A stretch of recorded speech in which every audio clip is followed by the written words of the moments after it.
अब हम देखते हैं SN1 और SN2 में फ़र्क क्या है। ठीक है, आपने SN1 मैकेनिज़्म जब पढ़ा था तो यहाँ आपने देखा था कि इंटरमीडिएट कार्बोकेटाइन बनता है। ठीक है, तो इसका मतलब है SN1 में इंटरमीडिएट कार्बोकेटाइन बनता है, SN2 में इंटरमीडिएट कार्बोकेटाइन नहीं बनता। ठीक है, वहाँ सिर्फ ट्रांजिशन स्टेट बनती है।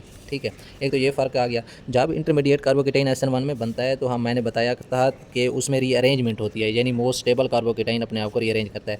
मतलब आपके पास अगर प्राइमरी या सेकेंडरी कार्बोकेटाइन था, उसने टर्शियरी में चेंज कर दिया, क्योंकि कार्बोकेटाइन जो होते हैं, जो टर्शियरी कार्बोकेटाइन है वो ज़्यादा स्टेबल होते हैं बानिस्बत सेकेंडरी के, बानिस्बत प्राइमरी के। तो इसका मतलब है जो अपना टर्शियरी अल्काइल हैलाइड हैं वो ज़्यादा फेवरेबल के होंगे बानिस्बत सेकेंडरी के, बानिस्बत प्राइमरी अल्काइल हैलाइड के।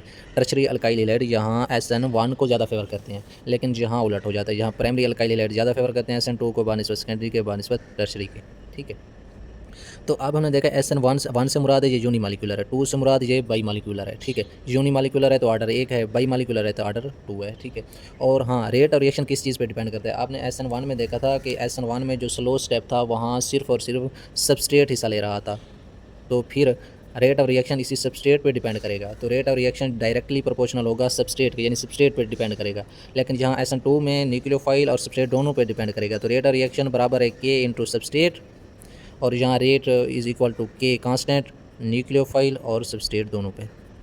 हाँ, इधर भी एक सूरत है R बराबर K इंटू सबस्ट्रेट आता है, लेकिन वो उस सूरत में आता है जब न्यूक्लियोफाइल और सॉल्वेंट एक ही हों, यानी सॉल्वेंट एज अ न्यूक्लियोफाइल काम कर रहा हो। ठीक है, वो एक मखसूस कंडीशन है, लेकिन ज़्यादातर कॉमनली ये होता है। हाँ, सॉल्वेंट जो इधर इस्तेमाल करते हैं, मैं एक आपको पॉइंट बताना भूल गया था कि जो सॉल्वेंट हम SN2 में इस्तेमाल करते हैं वो होता है एप्रोटिक।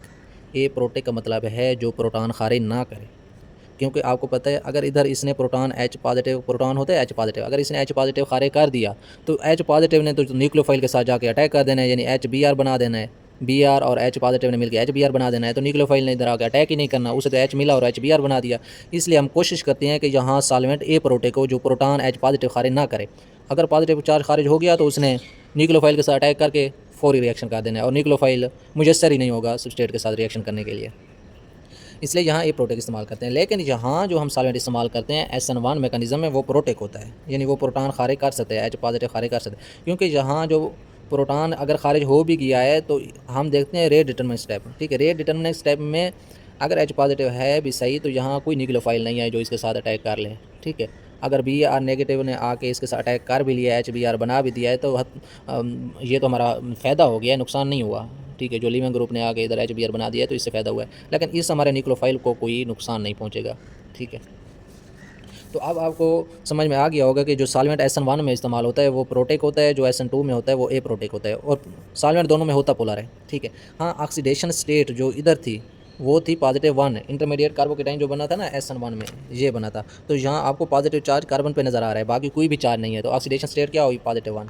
लेकिन जो SN2 के अंदर आपने देखा था उसके अंदर का ऑक्सीडेशन स्टेट वो कहते हैं -1 होती है। किस तरह, इधर भी कोई चार्ज नहीं है, इधर भी कोई चार्ज नहीं है। ठीक है, सिर्फ Br नेगेटिव जब आके लगा है तो उसने Br नेगेटिव की शक्ल में इधर बॉन्ड बनाया है, तो इधर नेगेटिव चार्ज की वजह से यहाँ -1 ऑक्सीडेशन स्टेट हो गई। ठीक है, क्योंकि SN1 सिंगल स्टेप प्रोसेस है तो यहाँ ट्रांजिशन स्टेट 1 शो होगी। ये 2 स्टेप प्रोसेस है तो पहले स्टेप की भी ट्रांजिशन स्टेट होगी, दूसरे स्टेप की भी ट्रांजिशन स्टेट होगी। हर स्टेप की ट्रांजिशन स्टेट अलग-अलग होती है। ये 2 स्टेप हैं तो 2 ट्रांजिशन स्टेट होंगी। ये SN1 जो है ये साइमल्टेनियसली हुआ है, यानी फ़ौरन हुआ है। ठीक है, कार्बोकेटाइन अपना SN1 जो हुआ है ये सिमल्टेनियसली हुआ है। ठीक है, SN1, सॉरी मुझे लगता है मैं मिक्स कर गया हूँ। ठीक है, ये जो SN2 है ये सिमल्टेनियसली हुआ है, यानी SN2 जो है ये डायरेक्ट हुआ है, डायरेक्ट प्रोडक्ट बना है। लेकिन जो SN1 है वो 2 स्टेप में हुआ है। SN1 पहला स्लो स्टेप है, दूसरा फास्ट स्टेप है। ठीक है, एक ये हो गया। हाँ, जो SN1 है, SN1 इसके अंदर 50% इन्वर्जन हुई, 50% रिटेंशन हुई। लेकिन जो SN2 जो हमने अभी पढ़ा है उसके अंदर सारा का सारा इन्वर्ट हो जाता है। हाँ, जो SN1 है उसमें बनना है कार्बोकेटाइन, इंटरमीडिएट जो बना है कार्बोकेटाइन। जितना अच्छा ग्रुप छोड़ने वाला होगा, जितना वो जल्दी ग्रुप छोड़ के चला जाएगा उतना जल्दी कार्बोकेटाइन बन जाएगा। तो इसलिए जो लीविंग ग्रुप है इधर गुड लीविंग ग्रुप होना चाहिए। ठीक है, इधर बैड लीविंग ग्रुप होता भी गुजारा चल जाता है। और हाँ, जब कार्बोकेटाइन बन गया है तो अब चाहे वीक न्यूक्लियोफाइल हो चाहे जैसा भी न्यूक्लियोफाइल है, उससे जब कार्बोकेटाइन जब पॉजिटिव चार्ज ने उसे मिलना है, जब कार्बोकेटाइन ने मिलना है तो न्यूक्लियोफाइल पे नेगेटिव चार्ज होता है, चाहे वीक भी होगा, इसने पॉजिटिव चार्ज की तरफ कशिश हो जाना है और फ़ौरन बॉन्ड बना देना है। तो इसलिए यहाँ वीक न्यूक्लियोफाइल भी चल जाता है, लेकिन SN2 में न्यूक्लियोफाइल जो हो वो स्ट्रांग हो। क्यों स्ट्रांग हो, क्योंकि उसने SN2 ने आके पहले से न्यूक्लियोफाइल को भगाना है और उसकी जगह लगना है, ठीक है। तो SN2 स्ट्रांग होगा तो वो पहले से मौजूद न्यूक्लियोफाइल को भगा पाएगा, इसलिए जहाँ न्यूक्लियोफाइल जो होता है वो स्ट्रांग होता है, ठीक है। और जो लीविंग ग्रुप होता है वो बैड लीविंग ग्रुप हो रहा होता है, क्योंकि वो लीविंग ग्रुप छोड़ नहीं पा रहा होता, ठीक है। ये हो गया, ये मैक्सिमम 10 से 12 मैंने ये डिफरेंस बताए हैं और यही डिफरेंस मोस्टली होते हैं, इससे ज़्यादा नहीं होते।